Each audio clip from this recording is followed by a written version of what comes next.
travaille à la direction satisfaction client d'Aéroports de Paris. Je suis chef de projet. Et donc, mon métier, c'est de conduire des projets pour améliorer la qualité dans les terminaux et améliorer la satisfaction des passagers. Donc, à ce titre-là, on conduit des projets très concrets sur le terrain en lien avec chacune des unités opérationnelles. Ça va de la rénovation de salles d'embarquement au renouvellement des sièges, à la mise en place de nouveaux comptoirs pour les compagnies par exemple, rénovation des parkings, rénovation des blocs sanitaires. Voilà, tout ce que le passager peut rencontrer au cours de son parcours, améliorer ces différents éléments.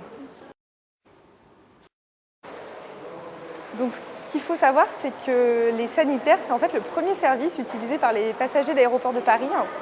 68% des passagers utilisent les blocs sanitaires au départ. Donc, c'est un endroit fréquenté par beaucoup de nos passagers et qui mérite donc de leur offrir un service à niveau et on va dire même haut de gamme.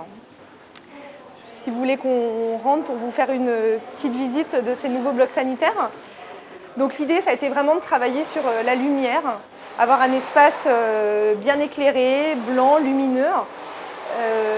Il y a aussi eu un choix de couleurs marquables avec du rose et du rouge.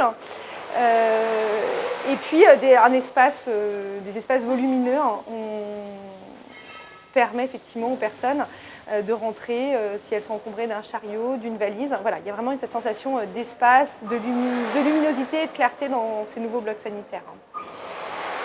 Donc avec ces blocs sanitaires, on a vraiment essayé d'offrir le maximum de confort et d'ergonomie pour les passagers.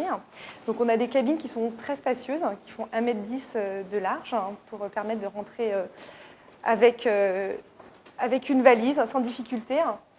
Des attentions qui sont des patères fixées au mur pour pouvoir fixer ses manteaux et ses sacs à main.